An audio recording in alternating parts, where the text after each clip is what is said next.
Hello everyone, I hope you all are doing well. In today's video, I'll continue the vocabulary series. This is the part 4. If you haven't watched my previous videos with regard to vocabulary, do watch them. It will enhance your communication. You'll get to know about different types of words which you can use in your day-to-day life. It will make your interaction more fascinating. Right? So without any further ado, let's begin the video. The first word is agree. Agree का क्या मतलब होता है कि आप किसी person से, उसके ओपिनियन से या किसी भी चीज़ से सहमत हो, है ना. आप उसको अप्रूव कर रहे हो, सपोर्ट कर रहे हो, एंडोर्स कर रहे हो. ठीक है, you are giving consent to it. ठीक है, so these are some of the words which you can use in place of the word agree. They have the same meaning, right. Support, endorse, consent, approve, back up, concur, favour, accord. For example, I don't endorse any type of violence. कि आप किसी भी तरह की हिंसा को, violence को support नहीं कर रहे हो, एंडोर्स नहीं कर रहे हो, you are against it. Right. So here are some of the words which I have written. You can use them in place of the word agree. ठीक है, ऑल राइट. नेक्स्ट वर्ड आता है disagree. Disagree agree का opposite है. कि आप किसी चीज़ के अपोज में हो, किसी पर्सन के अपोज में हो, सहमत नहीं हो किसी के ओपिनियन से, किसी पर्सन से या किसी भी चीज़ से. ठीक है, आप डिनाई कर रहे हो उसको, रिजेक्ट, मना कर रहे हो. ठीक है, डिसअप्रूव कर रहे हो, उसके कॉन्ट्राडिक्ट में हो.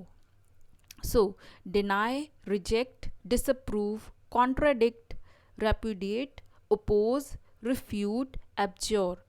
So here are some of the words which you can use in place of the word disagree, right? For example, he will not deny the allegations. Allegations का मतलब होता है किसी के ऊपर कोई इल्ज़ाम लगे हुए हैं. ठीक है, सो जो उसके ऊपर allegations हैं वो उनको डिनाई नहीं करेगा. He will not deny the allegations, मतलब उसके अगेंस्ट नहीं जा सकता है या फिर मना नहीं कर सकता, मुखर नहीं सकता उन एलिगेशन से. Right, okay. सो ये जो शब्द हैं deny, reject, disapprove, contradict, repudiate, oppose, refute, abjure, they have somehow they have the same meaning, right? So you can use them in place of the word disagree, right? Okay, next word आता है change. A lot of times you have heard that you have changed.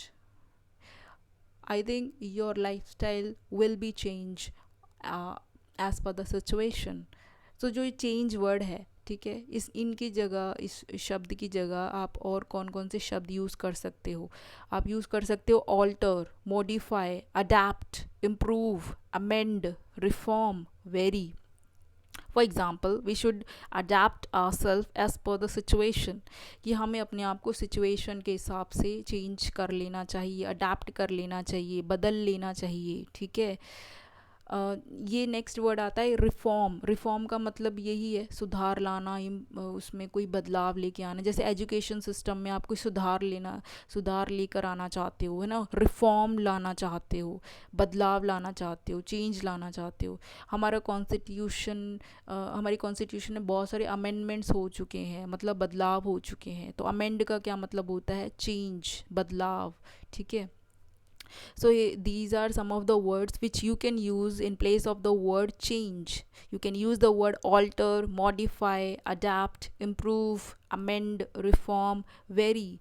जैसे कि जो temperature है वो very करता है.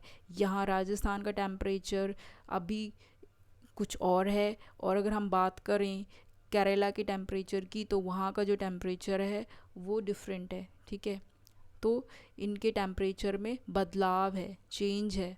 All right, next word है कि जो आप किसी की प्रेज में बोलना चाहते हो. ठीक है, words which you can use to praise someone. जैसे ज़्यादातर आप वर्ड यूज़ करते हो ब्यूटीफुल. ठीक है, सो ब्यूटीफुल बहुत कॉमन वर्ड है. If you are appreciating a female, so you can use the word gorgeous, elegant, splendid, charming, fabulous, stunning, wonderful, pretty, magnificent. For example, you are looking elegant today. Elegant means कि आपकी जो appearance है बहुत graceful है, stylish है. ठीक है, so you are looking elegant today. So to appreciate someone if you want to praise someone, so you can use all these words, right? Next word आता है केयरफुल। केयरफुल का क्या मतलब है? सावधान रहना, सतर्क रहना, है ना। बहुत सो जो केयरफुल वर्ड की जगह आप बोल सकते हो अटेंटिव, अलर्ट, अवेक, कॉन्शियस, है ना। होश में कोई भी काम कर रहे हो, बिल्कुल होश आवाज़ में कर रहे हो, रिस्पॉन्सिबल तरीके से कर रहे हो।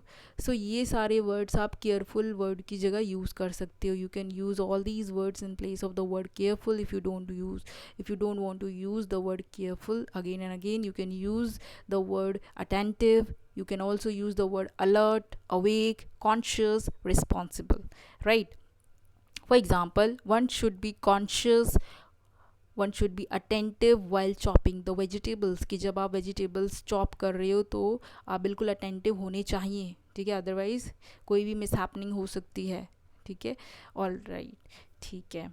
So these are some of the words. I hope you have learned something new today and you'll definitely use it in your day-to-day communication.